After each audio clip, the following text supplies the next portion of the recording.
Today on Locked On Rockies, it is time to sell, sell, sell.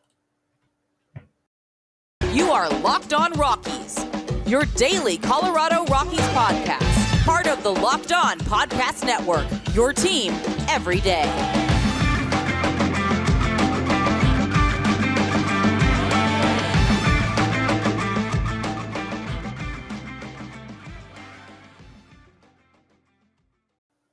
Rock on Rockies fans, welcome into the Locked On Rockies podcast for Sunday, 24th of July. A little makeup pod for your Friday here as we give you a little bonus weekend pod because as you can clearly see if you're watching on the YouTube, and you might even hear it a little bit, still very much in the middle of a move. My set has completely changed. The look of Locked On Rockies is going to change here real soon. Going to have a brand new look behind me and all sorts of cool stuff that we're doing. And if you want to check all that stuff out, make sure you're checking us out on YouTube, where we're live streaming right now. And you're like, who's this guy? Well, I'm Paul Holden. I'm your Rockies fan extraordinaire, bringing you your daily Colorado Rockies podcast right here on the Locked On Podcast Network. Proud to be your first listen of the day. And we are free and streaming on your favorite streaming service. And today's episode of Locked On Rockies is brought to you by BetOnline.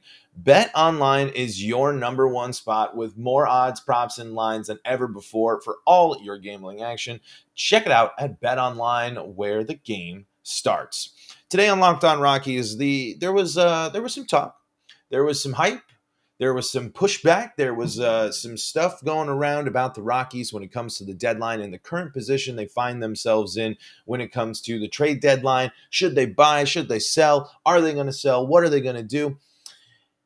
But we got another good look at what the Rockies should do at the deadline in these first two games against the Brewers. And the Rockies played fine. Unfortunately, things got away from them yesterday because of the amount of the length that they went in the first game. But let's start there. This Rockies team does not have the depth to make a run. It doesn't have enough excitement, enough interesting players making impacts across all aspects of the game to make this team an interesting team going forward through this season. If you really want to hold on hope to a third wild card spot, while this team just dropped 2 to a division-leading team that is a prime example of what is awaiting you and the type of teams you have to beat, you can't turn to Chacin for multiple innings. You can't have a 2-run home run. You can't blow a game late and blow leads when you come out and have a hard-fought win to start, or a game basically wrapped up in one. You can't lose so many 2-out battles that the Rockies do.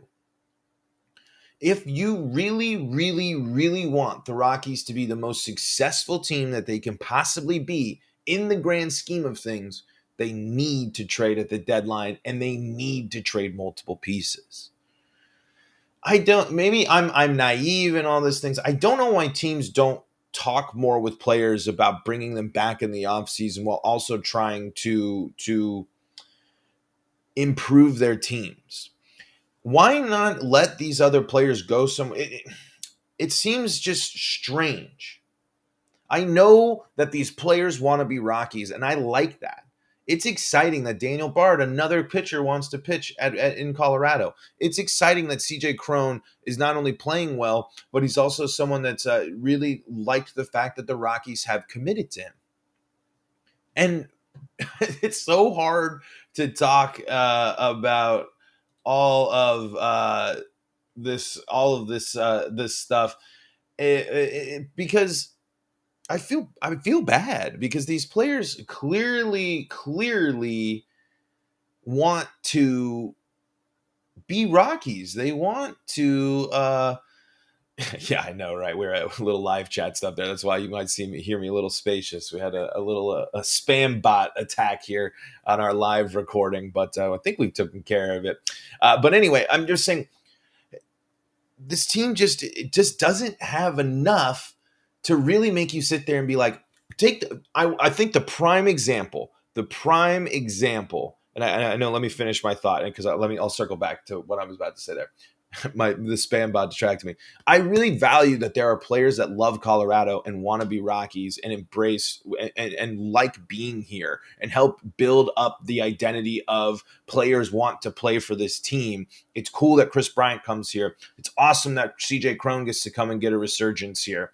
It's been all sorts of man, we're just getting all sorts of spam bots here. But anyway, it's cool that this team wants to go out and commit to these players. But players also got to, players also understand. And really, what is the mindset of these players? Do we know that they're going to come back to the Rockies? Do we really know that all of the pending free agents for the Colorado Rockies are, in fact, going to come back to them? We saw what happened last year at the deadline. They weren't able to get a deal done with John Gray in the grand scheme of things. It's all sorts of those questions circle around this point with the Rockies. It just is really truly, what do you want to do? Do you want to just be mediocre? Do you want to continue to say, oh, what if we have this team? This team we got Chris Bryant. We've had enough we're playing the NL West really well this year. But you haven't beaten these other games. You're losing your close games. And then when your bullpen is depleted, look what happens. Are other teams in the same situation as the Rockies there? No. Not when you are a wild card team, you have to have depth. You have to have players that are out, sometimes overperforming what they wanted to do, what they do. You just kind of need to make sure that this is something that the Rockies are really thinking about. Can you bring back all these players?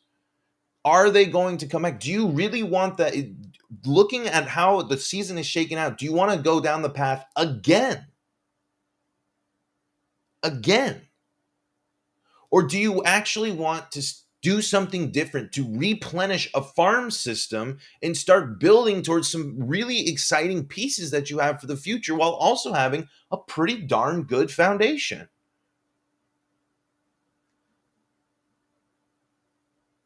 I don't know. I'm banning on my end, so I'm hoping that's working, but we'll see about that. But we do a special podcast and we're derailed by the spam bots. Not much you can do about that. But there is plenty the Rockies can do to prepare themselves for the future of the team. And it, why not move on? Do you really, as great as he's been this season, as good as it's been, do you want to go for a second half of Jose Iglesias when you could see what you have from your young guys, from your exciting prospects? Do you want CJ Cron to continue playing first base on a sub 500 team that continues to be around 5 games out of the wild card when you could just play Montero over there the entire time for a second half of the season and get him at bats against a really tough stretch of baseball? Ask yourselves when you are a Rockies fan, when you are sitting there and I love the passion of people that, because 6.5 games isn't crazy. It is doable. But is this Rockies team constructed as is right now, as we have seen for over half of a season now, enough to get a wild card win and then a division series win and then a championship series win and then a World Series win and really no. But you know what would be exciting? Seeing one of your top prospects play for the second half of the season and actually get consistency to see what you get with the future. Letting some of these players step into leadership roles and letting them get some playing time as well. You need to change the mentality because this team is below 500. This team is over 6 games back in the wild card race. This isn't enough. If you and unless you could, if you want to spin it the other way, do something even more drastic and buy at the deadline. If you really believe in this team, if you actually sit there as the front office and say this is a competing team but we're missing something, then go out and buy. Go out and buy at the deadline then. If you really really believe in this roster as an organization, why aren't we aggressive buyers? Why aren't the Rockies going out to figure out a deal for Juan Soto? Right? I mean, why are the Rockies not trying to get better then? Because here's the deal. The worst possible case for the Rockies is they sit and do nothing again. And we'll dive into that here in just a second. But before we do that, I got to tell you about some of the great people that make this show possible. And that includes LinkedIn.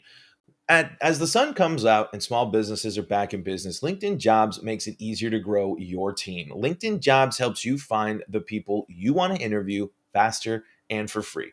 Folks, you know about LinkedIn. It's part of something. If you are finding a job, LinkedIn and LinkedIn Jobs is something you got to use. It's one of the biggest tools. It's got a network of over 810 million people. And guess what? All you got to do, add your job and the purple hiring frame to your LinkedIn profile and spread the word that you're hiring so your network can help you find the right people to hire. Simple tools like screening questions make it easy to focus on candidates with just the right skills and experience so you can quickly prioritize who you'd like to interview and hire. It's why small businesses rate LinkedIn Jobs #1 in delivering quality hires versus leading competitors. LinkedIn Jobs helps you find the candidates you want to talk to faster. And did you know that every week, nearly 40 million job seekers visit LinkedIn? Post your job for free at linkedin.com/lockedonmlb. That's linkedin.com/lockedonmlb to post your job for free. Terms and conditions do apply. Diving into the live chat here, Adrian says 6 games, that's not even that bad. But like you said, we have no depth, especially in the bullpen. We have 2 solid arms after they are used. The game is a free-for-all. And that's it. And you have arms that you want to turn to, and some of these younger guys too. If another reason, if you sell off your pieces, you can get a better understanding of what the current state of these players are, what you actually have, and what you need to do in the offseason.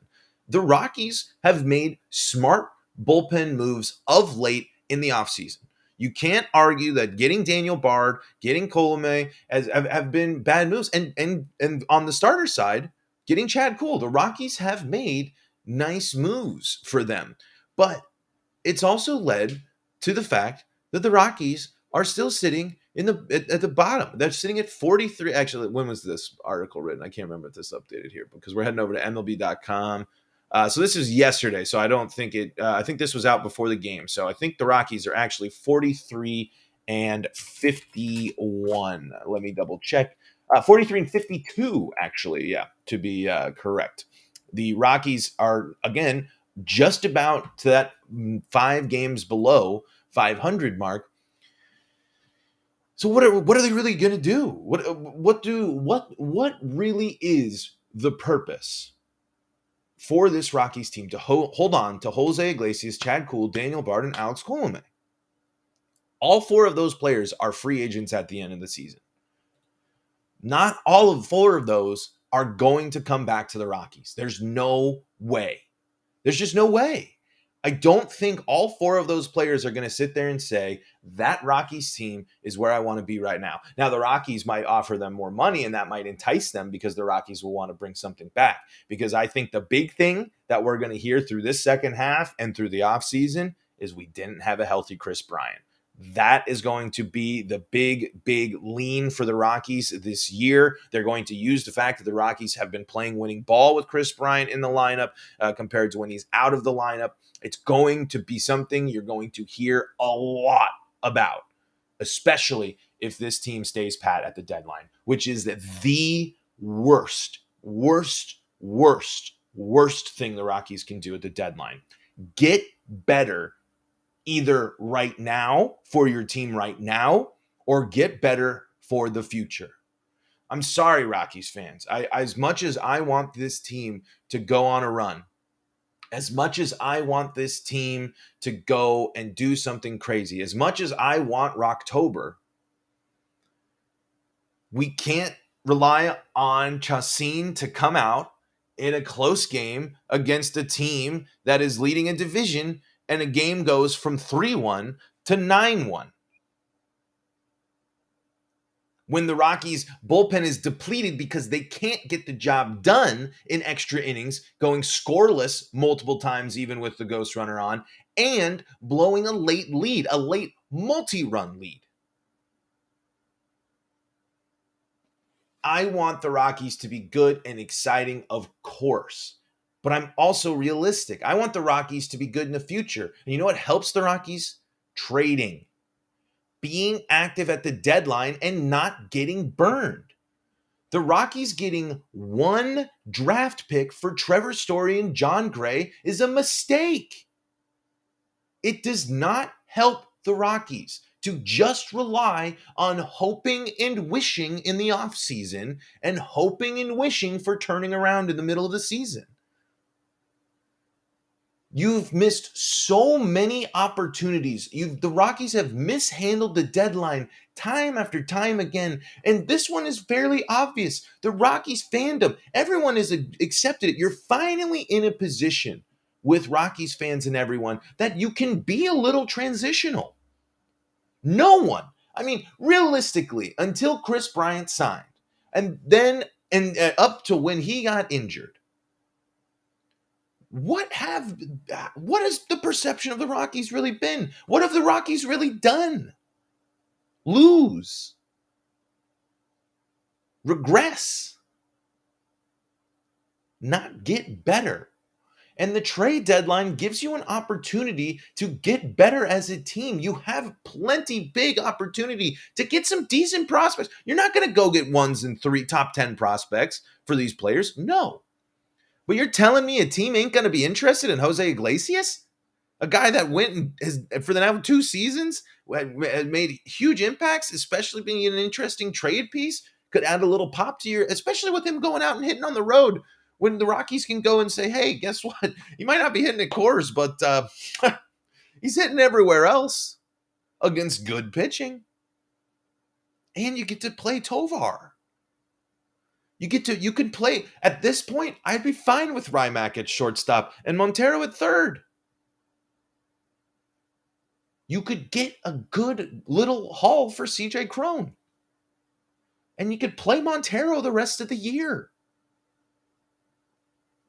Do the Rockies get better by just playing the same team as the roster is constructed right now after the deadline? That is the question you have to ask yourselves when you are thinking about, is this team going to be good enough to make a run, even to overcome this 6 game at least into the wild card chase? Because when you watch the first 2 games against the Brewers, this team as constructed right now isn't there. And not to say that there haven't been good Rockies performances. And I mean, we have gotten 2 good starting pitching performances for the Rockies here. But we've also seen the lack of depth be a huge issue, especially last night. Do the Rockies get better at the deadline by doing nothing? No. The Rockies will get better in 2 ways. You either buy and improve on this foundation and these players that you think, even if it is a rental, right? That's what competitive teams do. That's what the mentality of competitive teams do. That's what your mindset and what your actions are supposed to be if you are a team that wants to compete. That's what aggressive GMs do. That's what teams in situations where they think that they have a good foundation do. They buy at the deadline. They make moves with waivers. The Rockies don't do that. The Rockies get better if they prepare for the future by offloading players that you know aren't going to come back. Out of the 5 main trade pieces for the Rockies, only one of them has control. And ask yourself, Will the Rockies be able to re-sign all of their free agents? And do you want the Rockies to re-sign them? Re-signing Jose Iglesias next year is probably a mistake. I want Tovar playing shortstop as soon as possible, even if it takes the bumps in the roads. I want him in the lineup every day when he's major league ready.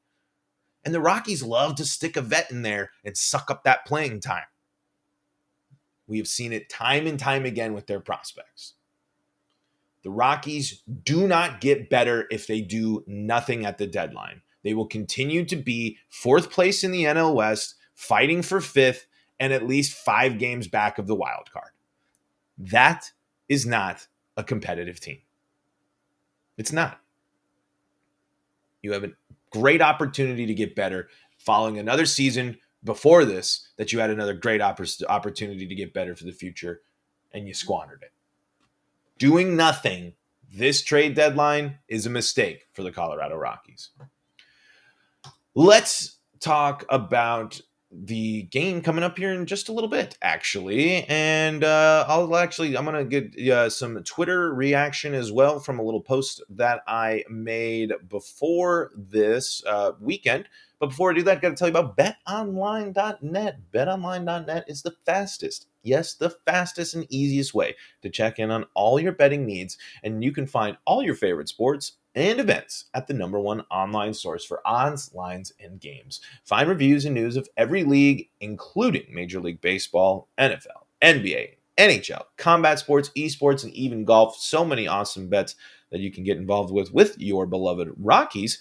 BetOnline continues to be the top online resource for all your sports wagering information, from live in-game betting, scores, and podcasts. They have you covered. If you want to get in the action, maybe you're heading to the ball game today for a little Sunday action, or watching it for your little Sunday afternoon ball action. BetOnline's going to get you that live betting that you can get in there and join in the game, make it a little bit more interesting for you. Head to BetOnline today or use your mobile device to learn more about the action happening today at betonline.net. BetOnline, where the game starts. So I asked on the Locked On Rockies Twitter earlier this weekend, and I said the Colorado Rockies returned to the diamond. This was before the game. What are your expectations for the second half of the season? Just want to read some of them. Jambron says, they have the toughest schedule in the second half. I'll be happy if they finish around 75 wins, but it can easily envision a 70-ish win total. Would love to see more Montero playing time, and then be sellers, parentheses, unlikely, at the deadline. Noah Spreek says 6.5 out with 69 to go. Prayer hands emojis. Zach Wavy Bet says Rockies have me drinking at 9 a.m. and almost drunk at 10:30 a.m. Followed up by Centennial State Sports saying every year. And Corsi Cat says, I think I can reasonably expect to eat over 74.5 Rocky dogs. And that was just in the second half. That's an aggressive hot dog count, but, Corsi Cat loves to put them down.